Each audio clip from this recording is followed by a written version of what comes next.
করছো। ও সাহাবায়ে কেরাম তোমরা শুনো, ও সাহাবায়ে কেরাম তোমরা শুনো, তোমরা বলতেছো যে আমি ইন্টিকাল হওয়ার পরে এই জমিনের নিচে দফন করার পরে নিশ্চয়ই মনে করি তোমরা ধারণা এটাই এই মাটি আমাকে খেয়ে ফেলবে।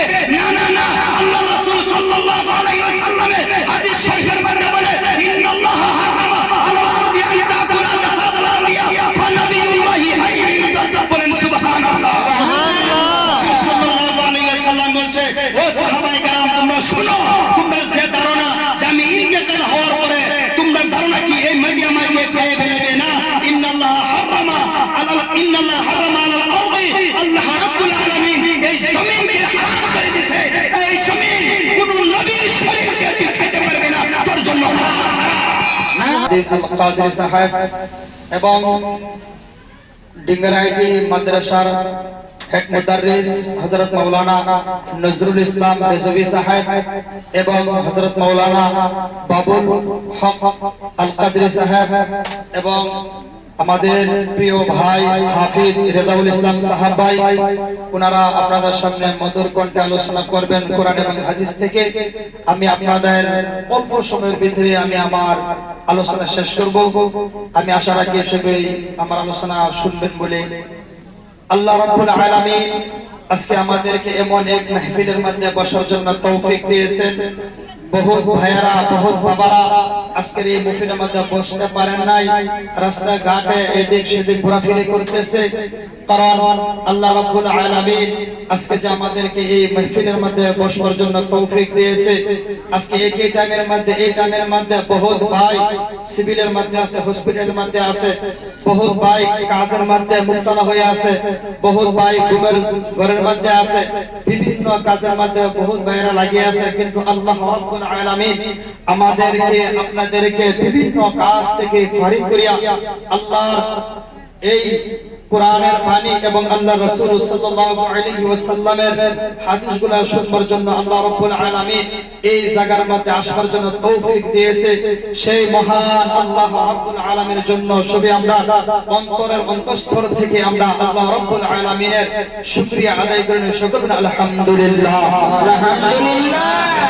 আল্লাহ রাব্বুল আলামিন যে নবীকে সৃষ্টি না করলে সারা জগৎ কুল কায়নাত সৃষ্টি করতেন না, সেই নবী মুহাম্মদ আরবি সাল্লাল্লাহু আলাইহি ওয়াসাল্লামের প্রতি আমরা সবাই একবার অন্তর দিয়া মহব্বতের সহিত একবার দুরূদ শরীফ পাঠ করি।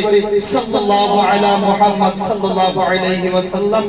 জয় না হোক বাবারা আমার, আমি কোরআন থেকে একটা আয়াত তেলাওয়াত করছি, যে আয়াতটাকে আল্লাহ রাব্বুল আলামিন কালামুল্লাহ শরীফের মধ্যে বলতেছে ইয়া আইয়ুহাল্লাযীনা আমানুত্তাকুল্লাহ ওয়া কুনু মা'আস সাদিকিন।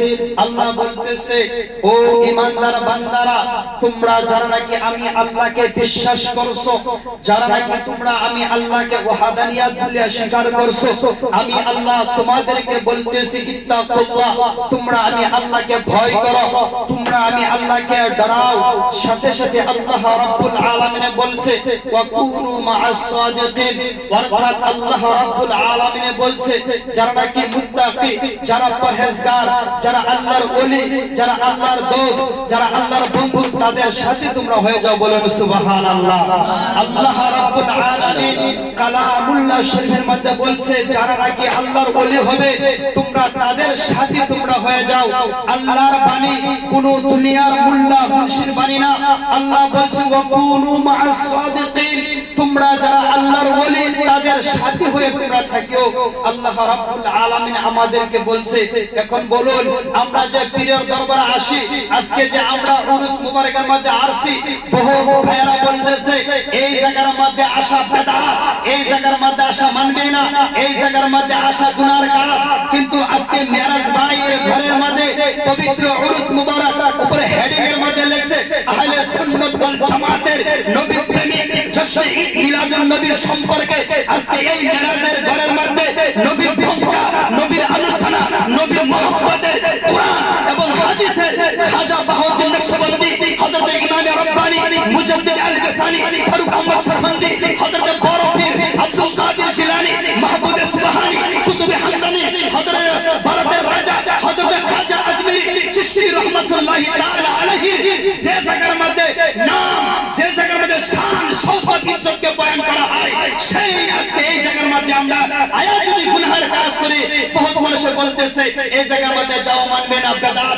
আপনারা বলুন এই জায়গার মধ্যে এসে আমরা বেদাত দেখলাম না ইবাদত দেখলাম? বলুন তো দেখি। ইবাদত এই জায়গার মধ্যে বসে কি আমরা বেদাত করতেছি না ইবাদত করতেছি? ইবাদত করতেছি। কেন করতেছি? আল্লাহ রাব্বুল আলামিনের হাবিব আল্লাহ রাসূল সাল্লাল্লাহু আলাইহি ওয়াসাল্লামের এক হাদিসকে আল্লামা নবী আলী খান রাহমাতুল্লাহি তাআলা আলাইহি নকল করেছেন। একটা হচ্ছে ইবাদত। ইবাদত আবার তিন কিসম হয়। একটা ইবাদতের বাদানিয়া হয়, একটা মালিয়া হয়, আর একটা কওলিয়া হয়। যারা নাকি কওলিয়া, আমি সর্বপ্রথম আজকে এই আলোচনা করব ইবাদতে কওলিয়া কাকে বলে। আল্লামা নবী আলী খান রাহমাতুল্লাহি তাআলা আলাইহি হাদিস নকল করে বলে ইবাদতে কওলিয়া যে ইবাদত নাকি উলামায়ে কেরাম বয়ান করে, এই ইবাদতে কওলিয়া এইগুলা ইবাদতকে কয়। আর উলামায়ে কেরামের আলোচনা শুনিয়া শ্রোতারা যে আলোচনা শুনে এটাও একটা ইবাদত।